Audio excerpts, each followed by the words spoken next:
All right, man. Well, welcome to the C12 Stories podcast, man. Cheers. Cheers to you. Yeah, man. Oh, we got to do that, right? It's so good.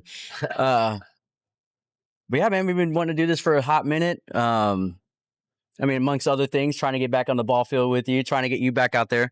But we're here at the Empire Control Room and Garage in downtown Austin. So if you hear all the craziness in the background, welcome to Austin. Right on East 7th Street. Yeah, East 7th. In between the police station and the homeless shelter. Right. Yeah. Yeah. Can't keep it any more weird than that, right? I just want to say thanks. Thanks for having me on. This is my first podcast. It's really cool, really exciting. Great to see your setup. And before we start, I'd like to give you your flowers. Everything you do, you see to the fullest extent. Everything you do, you bring people together, and it's just really cool to see this arena. You've shot some photos for me. We played ball together. I've done some parties for you. So I just appreciate it. Thanks. Yeah, man. Let's cheers to that. Yeah, for sure. Thank you. Yeah.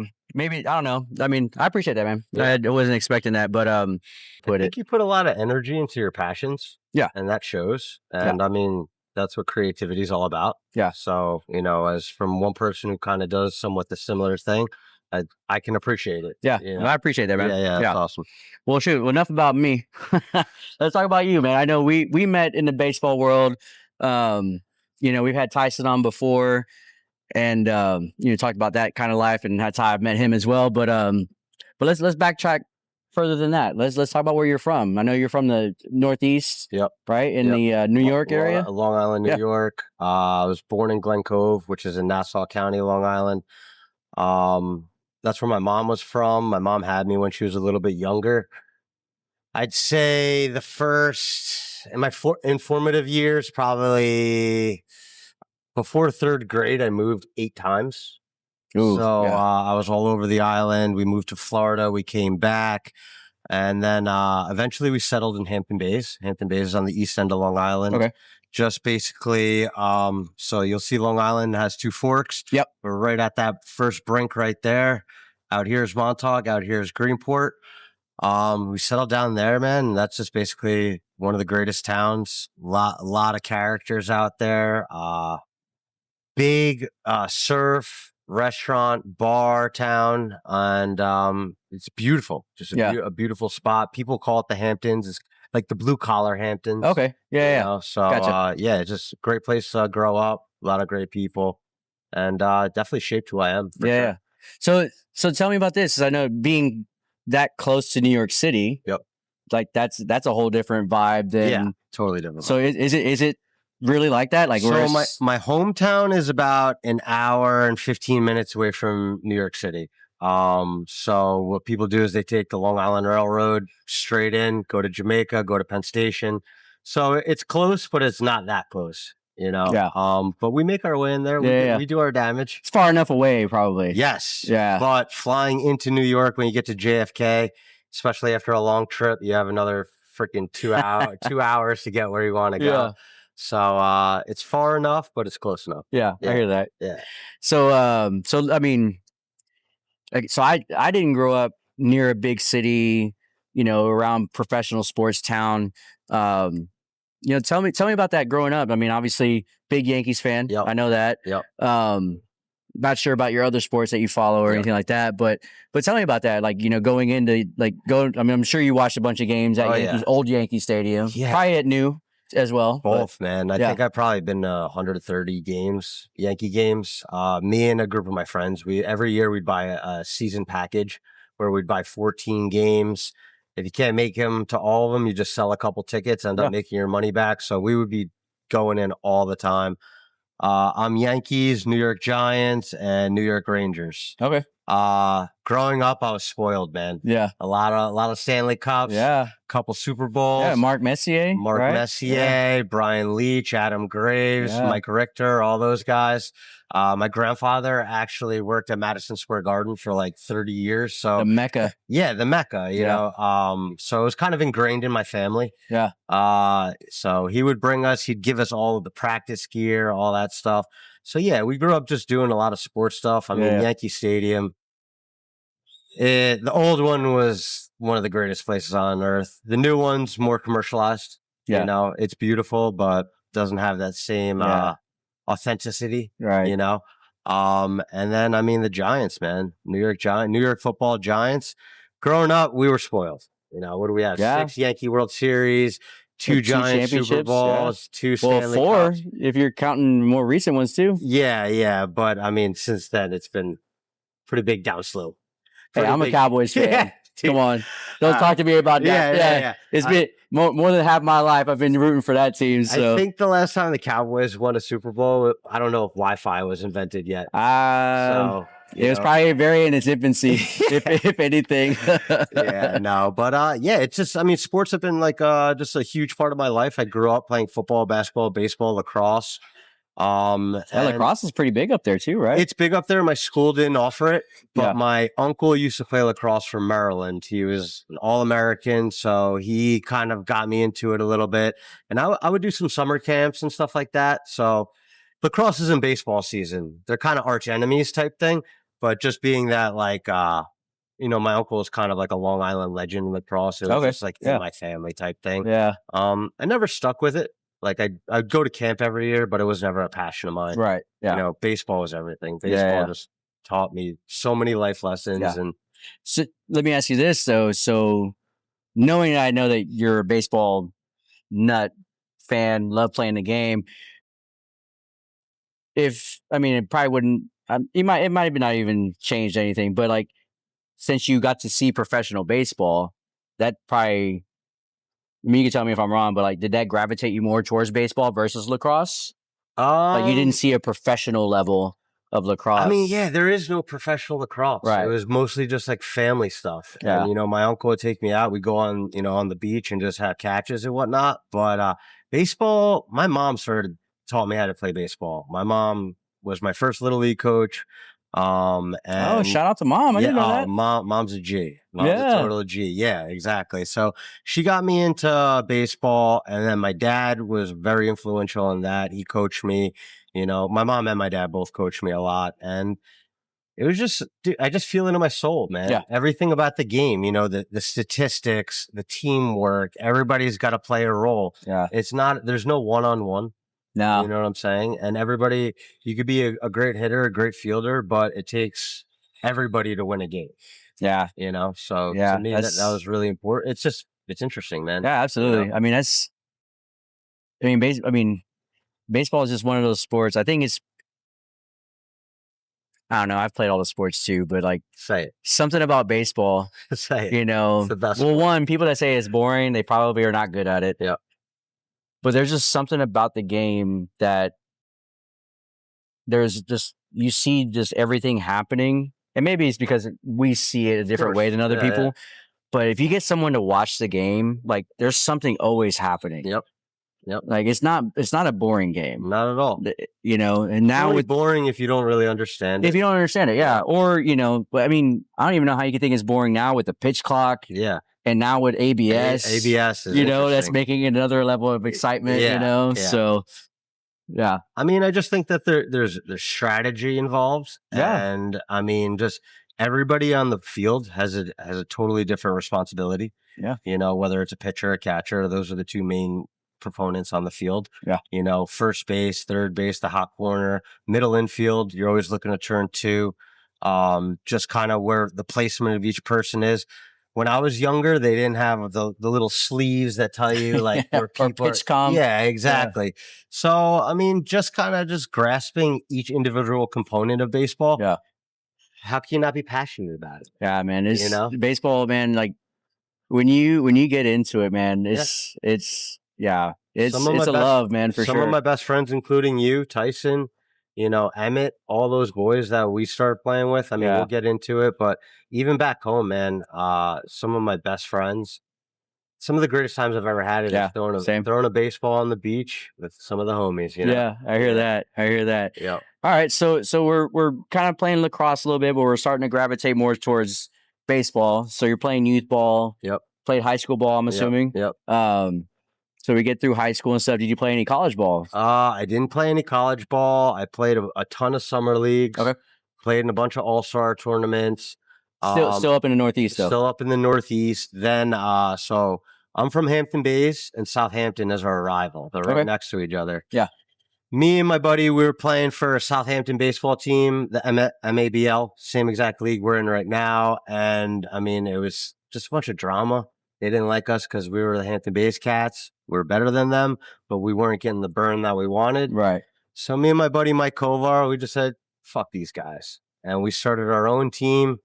We got one of the most legendary bars out on the East End, the Bordy Barn. Shout out Bordy Barn. There you go. They got to sponsor us, and me and Mike just built a team from the ground up. Yeah. First couple of years, I mean, you know what managing is like, just trying to get a bunch, 15 idiots together just to pay their dues, just to see if they're going to be there on Sunday. Yeah. It was a headache for about 3 years. We're just doing it for the love of the game, pure passion of the game. We wanted to keep playing, but we didn't want to play with the other guys. You know what I'm saying? So then eventually, man, we just got a good unit. We got 9 guys that would show up every single week. Then we started finding more and more people. Before you know, we had 14 guys. And in our 7th year, man, we won. We won the championship. We took down the team that we left. And I mean, we ran that team for, I think it was like 9 years, man. Wow, that's a long time. Yeah, it was awesome. It was just really cool to build something from the ground up. Yeah. Continue the passion that we wanted, and just get a collection of people that, stop playing baseball, and we're able to kind of give them the opportunity to continue doing what they loved. Yeah. And to this day, those are I'm getting goosebumps even talking about it. Man. That's what baseball does to you. That's what friendship does to you. Absolutely. But, absolutely. It was just one of those things that was really nice. It was probably the first time that I was able to really build something from the ground up, and it wasn't easy. Yeah. So that taught me a lot, just in life in general. Yeah. And then and that's on top of the grind of even playing the game. 100%, man. Yeah. So we would rent a field during summer, and they wouldn't, like, the field that we rented, they wouldn't take care of any of the landscaping, anything. So we'd get to the field 2 hours early after a weekend of rain, and I would go to Petco and buy 150 pounds of kitty litter. And the whole team would go out, and we'd spread the kitty litter everywhere, just try to dry it up, because we were sick of people coming to our field. It was a representation of who we were. Yeah. And we were trash, but we could ball. Yeah. You know what I'm saying? So it was just like little grinds like that on top of the game, which really made it worth it. Yeah. That's awesome, man. So, all right. So we do that for 9 years. Like everything else, journey moves on, life moves on, stuff like that. So, being up in the Northeast doing baseball thing, do we directly move to Austin right after that, or we kind of bounce around? Like take me on the journey from living up Long Island to ending up here in Austin. So I grew up in Hampton Bays, like I mentioned. I went to school in upstate New York, and then I also went to school in Manhattan. So I hit Long Island, I hit the city, and I hit upstate. So I kind of like read the whole book of New York. Yeah. I was just at a point in my life where I was just like looking for something new. I was ready to just pack it up and go anywhere. I was looking for adventure, essentially. I really like Denver. I really like San Diego, and I'd been to Austin a couple times, and it was just a great vibe. During that period, I went to medical school. Okay. Yeah. And Colorado and California, I'd have to retake all my board exams. Oh. And Texas was like, come on down, we'll transfer it. So Austin was the cheapest, it was the coolest, and it made it as easy as possible. So it was kind of an easy choice for me. Packed up my dog, packed up some art, packed up my Jeep. My buddy Kenny drove down with me, and I came down with no job, about, 13 G's in the bank, and just said, fuck it, let's do it. And what year was this? That was 2015. Okay. End of December of 2015. So 12 years ago now? Yep. So I got down here, and, the first year was definitely a grind. The Texas Medical Board was going through like a whole restructure. So I came down here to work, but everybody in Texas had to submit their medical licenses, and the whole board had to go through it. And anybody who was a transfer was just put to the bottom of that list. So I just ended up doing what I was doing back in New York, and I bartended on 6th Street for about 8 months until I finally got passed, and then I was able to, continue my career. Oh, But the it was good a old dirty six. yeah, the good old. It was actually West Sixth. Oh, West Six. Okay, you're over there. Yeah. Okay. But yeah, no, it was actually it sucked because I had went to school for so long. You want to, make that money. I've been grinding for 2.5 years. Right. And then I was like, man, I got to go back to bartending. Like, it is what it is. But I ended up meeting a lot of people, getting plugged in the city, understanding what the city is about. Yeah. And it was probably the best thing for me. Yeah. I mean, probably even at that time, it was still a good social, like not social network, but like a good like business networking kind of environment back then. Now I'm not in it. I mean, Yeah, I don't really come down here that much anymore, unless it's for like a big event. You have to have a reason. I have to have a reason, but like whenever, so my sister and her husband, they moved to Australia. And when they moved to Australia, I don't come down here for shows that much anymore, which is kind of a bummer because there are some shows I want to come see. Yeah. But I don't have a reason. Yeah. You gotta want it. I mean, yeah. I mean, I want to always grab my camera and shoot. Yeah. But coming down here like on Tuesday, Wednesday, Thursday night, insane.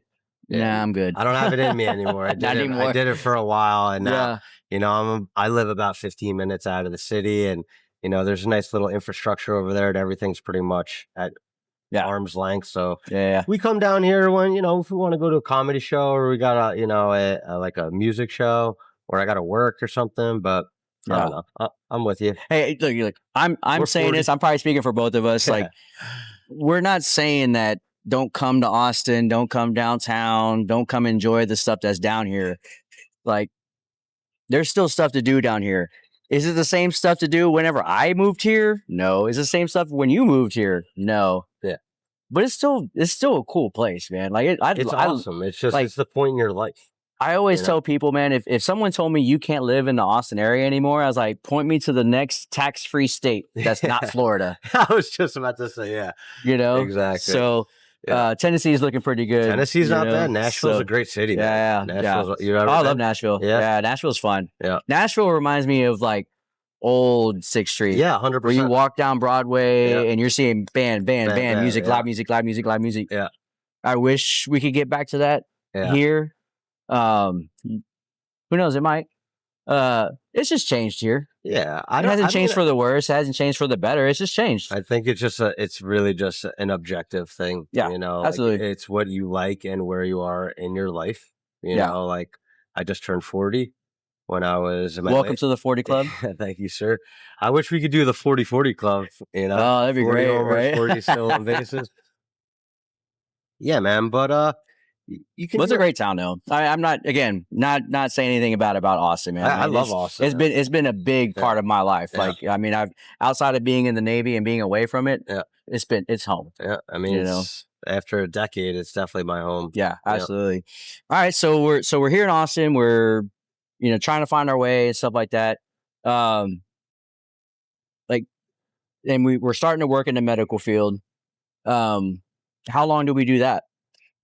I mean, I'm still in that line of work. Okay. Yeah. So, being, I opened up my mobile bar, but, I still hold my medical license. I work shifts still. Okay. When we don't have events. So it's one of those things. It's kind of like bartending where it's like you always have it in your shifts, you have it in your back pocket and when it's available. But I work at a couple different facilities. Yeah. So you still got to keep up that license too, right? Yep. Retake tests or every I think, what is it, like 7 years or 10 years or something like that. Got to continuously do CE credits and whatnot. Okay. Yeah. But I had a passion for it for a long time, and then it just kind of got boring. I kind of hit my ceiling. Yeah. And then I'm a creative person, and there's no creativity in there. I like helping people, and it was great, and I'll continue to do it, and I definitely get my fix, but I just kind of outgrew it a little bit, you know? And I can imagine it'd be a grind, though, man. It's a grind. If that's only the thing you do. Especially after the scandemic, like, it was just, dude, when you see people in the insurance and all that stuff, like, it put a little bit of a bad taste in my mouth, but, you still keep a positive mentality. You do whatever you can. Yeah, I mean, I don't know probably as much as you do on that, but I mean, I could only imagine the stuff that y'all had to go through and see. Just people that have to care for people. Yeah. Like patient care is huge. Yeah. Anybody who's in the hospital definitely doesn't want to be there. And absolutely not. You have to treat everybody like it's your mother. which is awesome. I think that's something I'm really good at. I'm really good at like connecting with people. They're in a scared position. And a lot of people will come in, speak all that medical lingo, and they get in like this like flow of like, it's almost like they're a consumer instead of a patient. I pride myself on being able to go into that room and be like, listen, I've been here before. I understand you're scared. We'll figure this out. And I mean, to this day, I still love doing it. It's just like financially, there's a cap you can hit. And, you know, working in an ER for 12, 13 years, doing overnights, it's a grind, bro. That's brutal. It's a grind. So that just sounds brutal. Yeah. Oh, yeah. Yeah. Especially ER. Not great. Not great. But, you know, it's cool. And shout out to all the doctors, nurses, first responders, EMS. You know, you guys definitely are backbone of society, and all love to them for sure. More backbone, heartbeat, everything, man. They keep everybody healthy as well as they can be. Yeah. They work hard, man. Absolutely. They're a special type of person. Yeah. All right. So we're in Austin. We're doing the bartending thing. We're doing the nursing thing. You know, just trying to figure out life, where we're wanting to go and stuff like that. But we started playing baseball here locally. So how we met was through the Generals. But you were part of the Pirates before that. Brief little history. The Pirates were the original Generals. And then when Tom took it over, switched it from the Pirates to the Generals. And in 2018, that's when I joined the team. And that's how we met. One of the most competitive ball players I've ever played with, man. Like, just no nonsense, man. Just wants to be a dog out there all the time.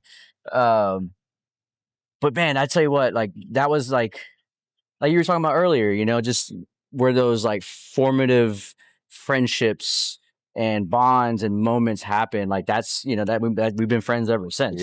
You know, so Tate, let's just talk about that, man. You know, so I know you were we played 2018, 2019. Did you play in 2020 with us, right? We won a championship that year. Okay, that was an odd year, but hey, we won it. That was our first championship. And then, but then after that, you kind of segued out. Right. I don't want to like gloss over it because there's a whole lot that happened in that. But the years that we played with each other, man, it was just fun, man. Just fun baseball, man. You're one of the best teammates I ever had. Tyson too, man. When I started with the Pirates, it was OG Pirates. We're talking Rico, Emmett, Rico, Tyson, Ike, Tom, Ivan. Who else was on that team? Oh, but man. I mean, I think was Malfatone on that team? No, Malfatone was later, strictly right? Generals. Okay. But yeah, I think our first year we won like 2 or 3 games. And it was, we lost all the time, but it was still great. You know, the boy like Tyson, myself, all those guys, we'd get together on weekdays, go to the cages, throw. And I mean, meeting Tyson was great because I didn't know he was like the king of Austin baseball. He's been doing it forever. He's been doing it forever. And so it was just cool, just forming those bonds with those boys. And, you know, I was just happy to join a good squad that wore the same color as the Bordy Barn Legends that I had back at home. Okay. Yeah. All my all-star teams that we did, I was on the Pirates. So it was like, it just felt at home right away. And, you know, all those guys are just dogs, man. They all are great in their own way. Rico with his hitting, Tyson just every which way possible. And it was just cool. It was cool to lose with those guys. It's cool to win with those guys. It's cool to practice with those guys. Absolutely, man. And those early years with the Generals, man, they were fun, man. I just, you know, and it was crazy. Like looking now, like when you look back at it, it's just crazy to see like where it started and where it is now. Right. I mean, it's all thanks to you. I mean, I put a lot into it, but I mean, the foundation was there. You can't build much on a weak foundation. Dude, you want a nice house, you gotta have a good foundation. But I mean, we were a team that was playing baseball, but we weren't an organization, right? Right. And then, you know, Tom kind of stepped away, and, you know, Tyson had managed before, I had managed before. We kind of talked about maybe co-managing, but we also had a lot on our plate, and I don't think either one of us wanted to revisit that bullshit. Tyson said that before. Yeah, and then you came along, and just your passion, and like, dude, you played great third base. You'll play outfield. You tried pitching. You caught for a little bit, and you had so much passion in that. But I didn't even realize that you had a manager sense too. You know, and it's funny that you say that too. It's like, and my mom, I'm going to shout out my mom because like, Shout out moms. you know, because like her dad, my grandfather, Yeah. like he did the same kind of thing Yep. in Puerto Rico. Yeah. You know, and I think that's whether I mean, I don't remember any of that, and my mom never really told me stories about it. I just know that that's what my grandfather It's in your did. DNA. But I think it's just I Yeah. think it's whether it's DNA or from the heavens, you know, like my grandfather's just hanging out with me and just giving me the guidance or whatever. Yeah, giving you that gift. But yeah, it's been a hell of a ride, man. Like, yeah, there's been some times where it's been stressful and I'll think like, man, I'm putting a lot into this Yeah. shit. Like, should I be doing this? You know? Heck, even my wife, she's like, The answer is yes. you put so much into this. It's like, but you know what? This is the only thing I do. Yeah. I mean, I wouldn't go that far. Well, I mean, okay. Outside of like my faith, my family, my marriage, my stepdaughter, my job, like all the things those are the things I know I need to be taken care of, right? This is what you choose. Outside of that, photography, now this podcast, and the Generals baseball. I mean, I don't play flag football. I don't golf. Let's circle back to the beginning of the podcast where I gave you your flowers. Like, you're phenomenal in all those things. And, you know, going from the Pirates, like pretty much losing 15 games, and then all of a sudden, you know, 5 years later, the Generals are now a real organization. We rebranded ourselves. We had great uniforms. We kept the structure of what we had, but you came through and you built on it, and you actually, you know, gave us the foundation of what we wanted. We needed that. You know, you can't have a manager who's half in, half out, going up to the 38 and up when we were at the 18 and up, you know? So, I mean, fucking A, bro. It's been fun, man. It's been fun. It's been rewarding, man. Like, you know, 5 championships for an organization in the 12, 14 years that I've been playing in this league. Yeah. I mean, I'll pat myself on the back. I don't care. But no, you know, like it's just one of those things. And a lot of the guys that are on the team now, that have been on the team before, I say it after every season, man. It's like the reason why I do this, and the reason why is because of this, like relationships that we've maintained over the years. You're not playing, although we're gonna get you back. Yeah, I'm coming back. Like I want to be able to like be 65 and retired and not, you know, and like, hey, Toldo, let's go golf, even though we suck at it. Yeah. You know, I want to be friends with all these people and just have that relationship to where like it goes past baseball. It goes past Generals baseball, you know, like maybe that's just how I grew up. My parents instilled it in me, or being Puerto Rican. I don't know what it is, but it's just the camaraderie piece of it. And it could be part of the military, my military background, just having camaraderie. I mean, it's on and off the diamond, man. Yeah. You know, when you go through a season, good or bad, right? You're chipping away, and it's a long season. It's like going to war almost. Yeah. You know what I'm saying? Like, you have highs, you have lows, you're hot, you're cold, you're hot at the wrong times, you're cold at the right times. And I mean, it sucks. Yeah. And then you got to multiply that by like 20 people. Yeah, bro, it's nuts. Yeah. It's nuts. But that in itself is like, it's a battle. Yeah. You know, so when you do battle with the same guys for 4, 5, 6, 7 years straight, and then you finally get a little glimpse of that success. Yeah. Nobody could take that from you. And you know, in my last episode too with Nick, he was, you know, talked about that. He kind of touched on it, like the on and off the field thing. You know, like he had guys would check on him when he was down. I mean, whenever he wasn't down, people were checking in on him and stuff like that. Like that's what we have.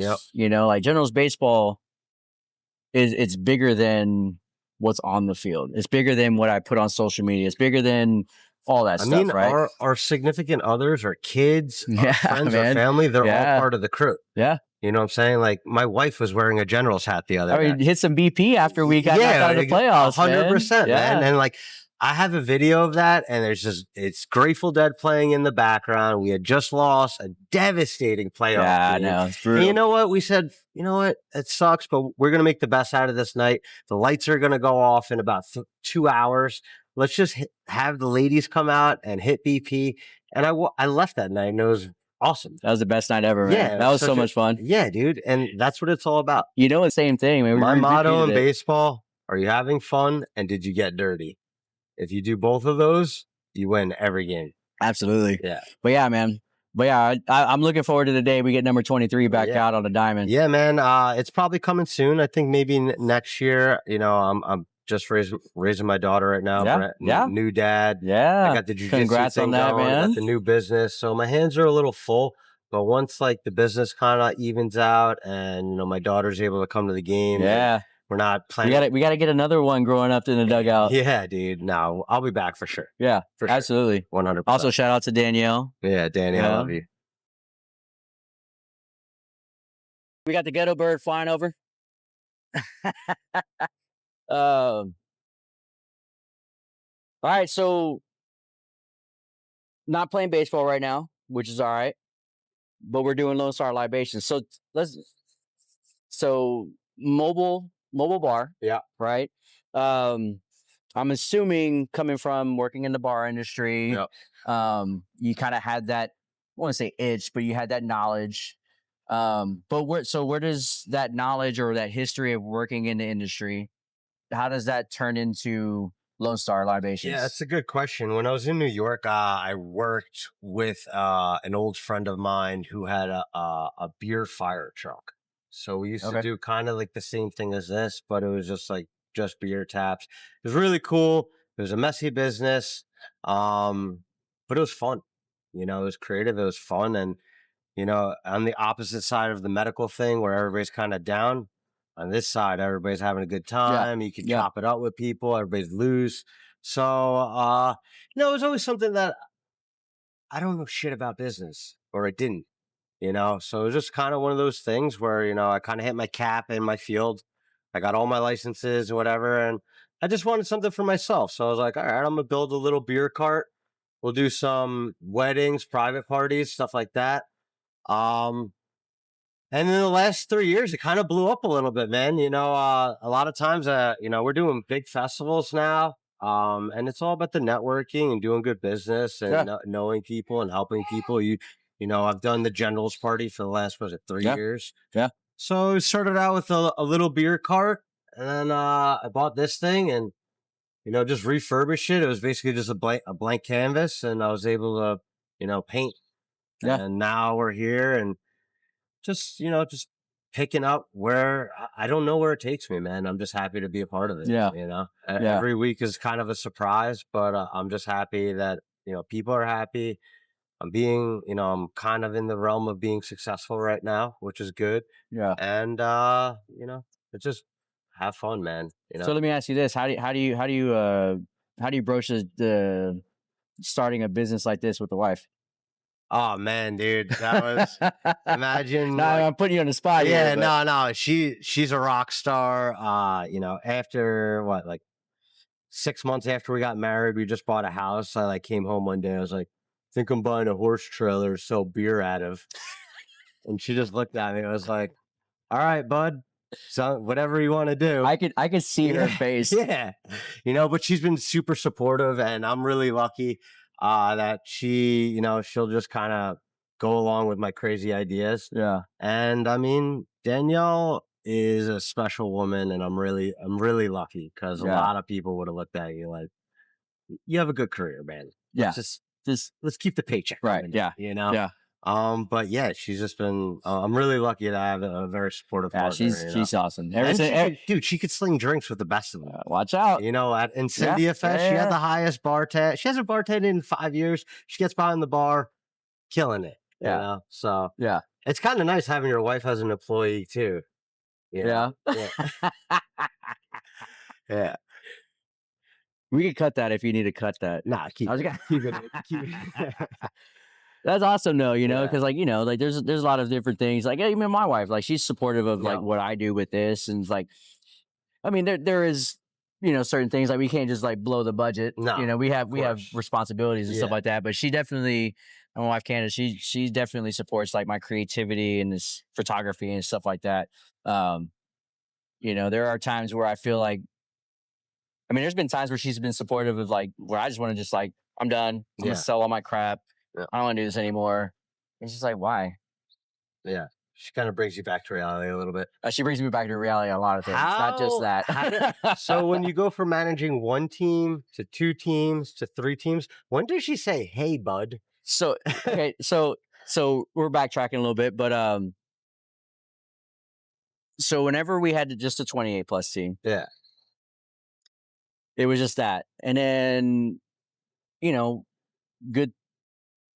We're winning championships. We're a good baseball team. We have a good culture. People want to be a part of it. Yeah. Next thing I know, I got 40 guys that wanted to play baseball. Yeah. Half of our 28 plus team can play 38 plus. Yeah. So it's like, hey, let's move up. Yeah. We're older. Yeah. Embrace it. Yeah. She's a part of the Generals organization, so she sees it. But dude, three teams. Well, okay, so I have helped create three teams. I only primarily manage and play on the 38 plus. Okay. I have Jordan stepped up. He's managing the 18 plus, and Brody, he's been part of our team since 24. Yeah. He's managing the 28 plus, which they're taking it and running with it. Awesome. Like That's good. Like both teams are solid with talent. They're good to go. Awesome. Like I'm just kind of like floating around. I've kind of promoted myself to general manager You're of the Generals pretty Baseball humble. Club. So, but it's just one of those things. Like, and then also too, it's almost like kind of like good work for me to be able to actually like delegate. Yeah. Because like last year when we had just the 28 and 38, my intention was to like hand it off, but I just wasn't ready to let it go. Yeah, we're really lucky to have two partners that don't stifle our passion. You know what I'm saying? Yeah, but I say, hey, this is your team. Yeah. Do what you need to do, man. Like as long as it fits what we're trying to do, which is having a pipeline in the league, it's working. Yeah. But back to what you were saying is like, whenever I was making this extra team, Candace was like, "You're not managing this." No. No, I'm making time. I'm making time for us. Like, don't worry. Yeah. So, but yeah. So we've been doing music festivals. You're here at Empire doing some events here. We had a little residency for the last 2 weeks over at Empire. We've done shows Thursday, Friday, Saturday, the last 2 weeks. I think there might be a pretty good opportunity to continue to do shows. Yeah. We're doing a little trial run here. We've done some pretty big festivals. You were at Incendia. We had a partnership with the Concert Dome. We did 180 shows there. We had Wicked Oaks was another big festival that we're doing. It was kind of interesting because I started the business gearing towards more corporate events, private parties, weddings. And, I've kind of fell into this like realm that I never even expected. Yeah. It's a little I was about to ask you that. I was like, it's a little bit turbulent, and I've had to learn how to navigate the tides. And, every mistake you make, you're going to continue to learn. Yeah. But I'm loving it, man. I've got a really great staff. I couldn't do any of this without them. Yeah. I've had a lot of people that I've networked with, people, just opportunities that have came my way. And it's, like building a business is, you can build a business, but you can't do it alone. Oh, no. You cannot do it alone. Absolutely not. And I've just been really fortunate just to have a bunch of different people who care enough to help me out, to point me in this direction. Yeah. People that I can, just kind of bounce ideas off of. It's humbling, honestly. Yeah. A lot of times I feel like I have imposter syndrome. Like, how did I get here? Dude, trust me. You're like you said the famous words that pretty much every creative ever feels. And when is it gonna all fall apart? That's what it's always on the back of my mind. But we're growing, man, and you're going to take your losses, you're going to take your bumps and bruises, but ultimately anything that you want to put effort into is Yeah, not going to be absolutely. easy. Well, So yeah, I mean, like you're saying, like building a business is not by yourself. I mean, like even for me with photography, like unless I'm doing, abstract building photos and stuff like that, which there is an absolute market for. yeah, That's just not what I want to do. no, I'm more of like the collaborative, yep, like I want to work with a makeup artist, a yep, hairstylist, a yep, model, and like, hey, what can we create yeah, together? yeah, Like what can we like use y'all's strengths that yeah. I could just capture? That's art. Yeah. That's what art is, Yeah, man. And absolutely, man. So yeah, it's always cool to, especially when you take that step back, when you finally get, I mean, we're still trying to get to where we're wanting to get, both of us. but like, but when you take those little moments to look back and see, for me, I'm talking about for myself, like that perfect photo shoot Yep. where like every photo that I post, everybody's like, oh my God, that was the greatest thing Yeah. ever. Well, every even bad shoot, Yep. like I learned from those. Like 100%. it's just, when you keep just moving forward and get out of your own way Yep. sometimes, or just Just try and learn fight that from your imposter. mistakes, man. Yeah, I mean, failure is the best teacher Yep. ever. Yeah, it is. 100%. I mean, Absolutely is. adversity will introduce a person to themselves, right? Yeah. So, you're going to continue to fail. And even if you fall flat on your face, you're still moving a little bit forward. Yeah. You just can't make that mistake twice. Right. So, in the last 3 years with my business, that it's grown, like I have no history in this stuff. So, I'm making tons of mistakes, but I'm learning from them, and I'll never make those mistakes again. Yeah. And, that's it's just part of the journey, man. Yeah. That's Absolutely. life. You know what I'm Yeah. saying? And it's never perfect. No. Ever. No, it's never Ever. gonna be either. No, bro. Yeah, yeah. Yeah, absolutely. So okay, so we have this trailer here. Yep. Yeah, we have how many trailers do we have? I have two. I have a beer cart. I have Okay. this trailer, and then I got like 3 or 4 just little pop-up bars.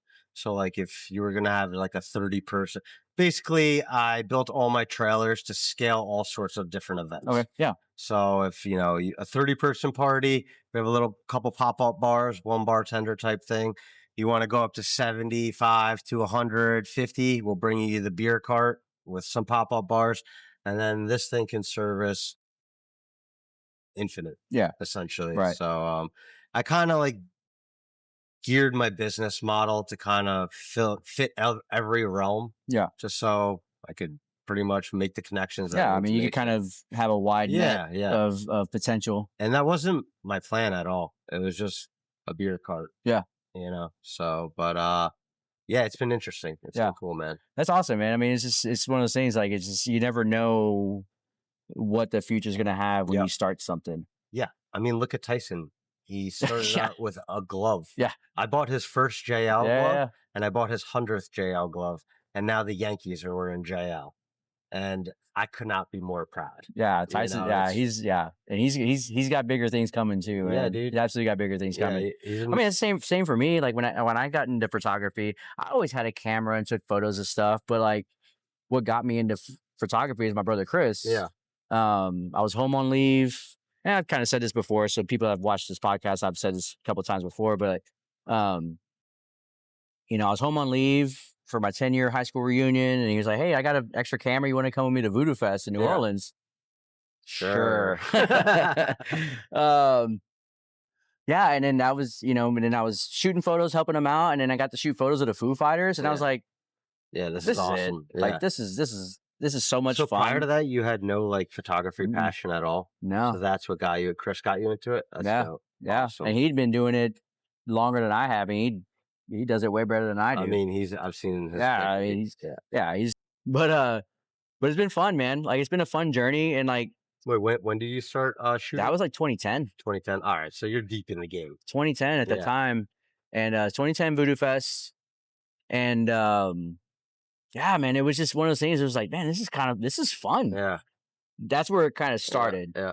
and then live music and music festivals, and that kind of like that's still the wheelhouse. Yeah. That's where I have the most fun because I'm just capturing the awe moments that I want to freeze frame. Yeah. You Dude, know, all the pics that you got in Incendia were insane because it was just, there wasn't like one specific topic. You weren't like just on the DJ booth. You had people partying, random people, the fire, the DJ, the bar, and you were just bouncing around. Like, I hired you to come take pictures for me, and I caught you like an hour later and you had the biggest smile on your face. Your camera was down there and you were just having a blast. It was a lot of fun. It was a great fest. Those pictures you sent me, I hope they come back. Yeah, me too. Hey, if y'all listening, y'all watching, y'all need to come back to Austin, man. Yeah. But, and then Christian Barbudo, you need to get Christian Barbudo to come play. Yes, sir. But once I kind of got into the photography, then my figure it out brain took over. It's like, all right, can I take portraits? Yeah. Can I do weddings? Can I do sports? Can I do low light? Yeah. What was your trajectory on that? Like, so you went to Voodoo Fest, you shot the Foo Fighters. How long after that did you buy your first camera? Maybe that same year, a couple years after that. I was still in the Navy. Yeah. So I was still on deployments a lot. Were you shooting overseas? A lot of the photos I took was literally the stuff I got to see. Yeah. You know, I got to go. Whereabouts? I was in Bahrain, Dubai. Nice. Singapore, Hawaii, just all the, big Westpac tour. Cool. And then shortly after that, when I was still in the Navy and I was shore base, I got to shoot some photos for Herb magazine. Yeah. URB magazine. Yeah. I got to shoot like Paid Dues and Smokeout Fest out in LA. So when you were at Voodoo Fest, you were back from deployment? I was home on leave. Oh, home on leave? Okay. Cool. Yeah. All right. So that's kind of nice, man, to have a little hobby like that you can take. Yeah, it was fun. Yeah. And again, like all the photos was just literally just like, oh, that's cool. When did you start honing your craft? When you were like, oh, I'm getting kind of good at this? Because initially you're just shooting, right? You're just shooting anything, and I mean, there's a science behind everything. At what point? I don't know if I really had. I didn't have any education. It was just really just learning. Yeah. As I go. I don't know if it. Again, I think more of just in the early years, staying in the live music and stuff like that. Like it was just like it. But how I learned was just like I want to be able to remember that moment. Yeah. So it was like, all right, took a picture. Oh, it's too dark. Figure out the settings. Boom, got it. You know, like sometimes I would never get it. Yeah. Literally just learning how to operate the camera and just learning how to take photos. And then it was just like, and then it was an end to go see music that I wanted to go see anyway. Yeah. You're just like, I'm going. It was my excuse to get into shows, But yeah, then like I said, like my brain of wanting to learn how to do things and see if I could even do it. Yeah. Started doing portraits, started doing like styled shoots. My first like styled shoot where I got like a hair, makeup, had 3 different models. Chris was there for it too. It was at Old Buffalo Billiards. Okay. That was 2015, 2016, somewhere in there. And we did like a 1940s World War II-ish kind of like theme. Yeah. Yeah, it was just fun. Yeah. But again, that goes back to like collaborating. Like got with the hair and makeup artist. Well, and I was like, hey, we got this model. What do you want to do with this model? What do you want to do with this model? What do you want to do with this model? And then even like had the models. I mean, they weren't models. They were my friends. Still modeling though. Yeah, they were my friends. Like, hey, what do you want to do? Like, do you have an idea of like what you want to like portray and stuff like that? Like, when it comes to like big shoots like that, or even any kind of like things where I love collaboration because I learn from people. Yeah. Because there's blind spots that I have, like it's just like, all right, well, I have this idea. They're like, well, hey, let's try this. I'm like, oh, well, shoot, I'm down with that. Let's go. Yeah. And that's, again, it's part of like, it's probably the same thing you're learning here. Bro, like, you're like, oh, shoot, I didn't even think about that. Let's try that. Yep. So it's been a fun journey, man. Yeah. It really has. Like, it's, which I'm parallel to what you're doing, man. It's just, we're learning as we go. Like, I'm never going to be, like, I'm still going to be learning. There's, a part of me sometimes gets frustrated with myself because I know I can know more. Yeah. But then my creative side pulls me from the edge of like, hey man, don't bog down yourself with all the technical this, that, and the other. Well, that also stifles creativity. Yeah. You know what I'm saying? Yeah. Like if you're focused on just always getting better, you're not as loose as you would, and you're not going to get the shots. And early on too, I remember talking to someone that's great photographer that's been published in national magazines everywhere. Yeah. So you need to find that one thing you're good at and just only do that. I'm like, I can't do that. Yeah. Like my heart and my mind just won't do that. Yep. Like I want to be able to try it, and if I'm good at it, I'll that's another feather in the cap. You'll continue to do that, but it's not going to be the only thing you do. Yeah, I literally consider myself a variety photographer. Cool. Yeah, that's and it's not to try and just get all these little jobs here and there. It's just I just want to just do it. Where do you think that? So I don't know much about photography, right? Yeah. What do you think you're best at in that regard? Like, where's your strongest point? Like, is there an area where you're like very strong in this area? Because you're willing to try everything, right? Yeah. Where's your comfort zone? I think, like I said, going back to what my wheelhouse is live music and live events. Yeah. And especially if I know the music or I know the atmosphere of it, yep. I know when those moments are going to happen. Yep. Right. So I could plan for them. Okay. I could execute. Yeah. It's just like playing baseball. Yeah. You're going up to bat. You know the pitcher. Yeah. It might be your third at bat against that same pitcher. Yeah. It's like, all right, he started me with all off speed. Then he went fastball. Yeah. He might go off speed again. Like it's kind of like a little bit of an algorithm. Yeah. It's kind of like, but again, it still could change. Yeah. But I think being able to, for me, I think as a photographer, for anything, I invest a lot of time and effort into figuring out what the moment is. Yeah. Whether it's a wedding, yep. live music, family photos, yep. or whatever. I'm invested in the moments yep. that I know should be captured. Yeah. But still having the ability to hit the curveball. Yeah. Off speed. Right. Yeah. To randomly figure out something in the moment. Yeah. And that's the exciting part about photography, because unless you have lighting and all this other crap that's perfect setup all the time, which sure, would I love to learn how to do that? Absolutely. Yeah. That'd just be something else I could offer. But I consider myself a variety photographer, but I also consider myself just all natural. I have very minimal gear. Yeah. I mean, I use what is there. Yeah. Because whatever I post, it's just like, hey, this is the moment. This is how this is how the moment was. It wasn't doctored. It wasn't lit. Again, nothing wrong with that. Yeah. That's what the person wants. But the photographer I am is I'm all about the moment as it is. Yep. And I could kind of attest, each event that I do, nothing is the same. And, you're working with a client to kind of figure out what exactly their idea is, so each wedding is different. Each corporate event is different. Each festival is different. Still has the same base. It has the same base. Yeah. And yes, we can serve you drinks off the trailer, but what type of drinks, what type of people, how long little is nuances. Yeah, there's little nuances. And I personally love working with those people because it's never the same. It's never, ever the same. Yeah. And just having a great staff and us being able to kind of figure it out on the fly, I kind of get high off of it. You know what I'm saying? It's working at Empire is like nothing I've ever done before. Doing Incendia Fest, that was a whole different level. Concert Dome was different.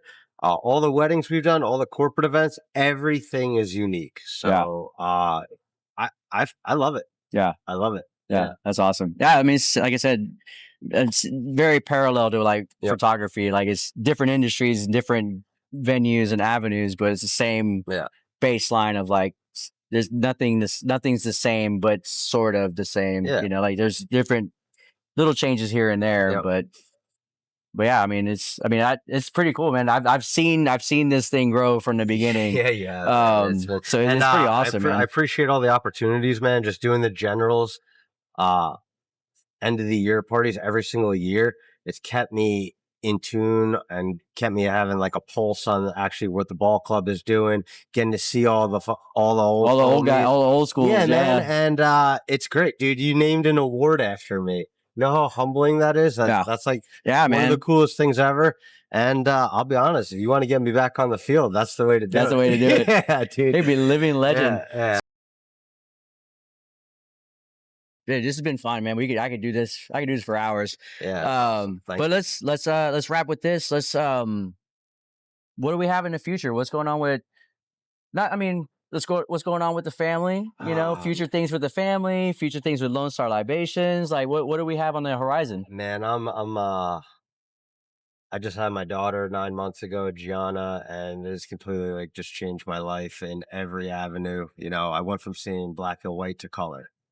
So just being a good dad, keeping a good relationship with my wife, working together and growing my business, staying healthy, being a good person. And I try to plan out as much as I can, but ultimately it's gonna come to you, whatever it is. So, Right. I do have goals. I set monthly goals, yearly goals, all that Right. stuff. Yeah. But not everything's a fastball, and you got to learn how to hit the off speed. Yeah, So for sure. I'm just happy to be doing what I'm doing with the people that I'm doing it with, and I'm just extremely grateful. And I feel like if you're a good person, surround yourself with good people, motivate people, like-minded people, good things will come. Yeah, And it absolutely. doesn't always happen right away. So just Yeah. be patient. Yeah. Yeah. Yeah. Yeah. No, that's great, How man. about yourself? More podcast episodes, man. Yeah. There's so many people I've met over my years of doing photography. I mean, that's really why I started this thing. Yeah. People's stories. Yeah. I believe in the power of story. Like my faith. I mean, I follow the faith of like one of the greatest stories ever told. Yeah. Um, and the people I've met, they're not random. Yeah. They're there for a For reason, for sure. or a purpose or whatever. Um, I have yeah, right now, like I want to say photography's taking a back seat. But my pursuit of this podcast, trying to grow it, um, meeting people that I've met, getting them on the podcast, hearing their stories, being an advocate for more people hearing their stories Yeah. and learning more about them. Like Yeah. a couple episodes ago, I had these two girls that Rachel and Elaine, amazing artists in the dance world, ballet and contemporary. But they're super F1 fans, Yeah. and they have their F1 podcast. Awesome. So I was like, yes, Yeah. let's talk about all that. Shout out Ferrari. Oh, hey, Shout out Ferrari. Rachel, Yeah. we have another Ferrari Let's go. fan. Yeah. Yeah. Yeah, she huge Ferrari, team Ferrari. Yeah. Charles Leclerc is her. Charles Leclerc. Charles Leclerc. Yeah. It wasn't a great year. Lewis Hamilton not let us down, but car wasn't that great for him. So It's been so okay. We're dipping our toes back in the F1 world. yep.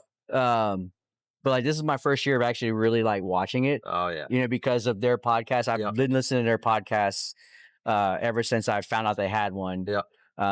Shout out to Legs Out and Away We Go. You should go check out that podcast. It's really good. It's kind of like what I do with this podcast. Yep. I'm fans of the people that I have learned about, have a relationship with, or learn their story, and I want to broadcast it. It's the same thing with their F1 podcast. They love F1, but they're telling it from a very unique perspective where they're showing you how preparation for dance and contemporary shows and stuff like that. Races? Oh yeah, they break down Is that races. what They it talk is? about technical. They do all that stuff, man. Awesome. It's That's actually cool. it's actually a really great podcast.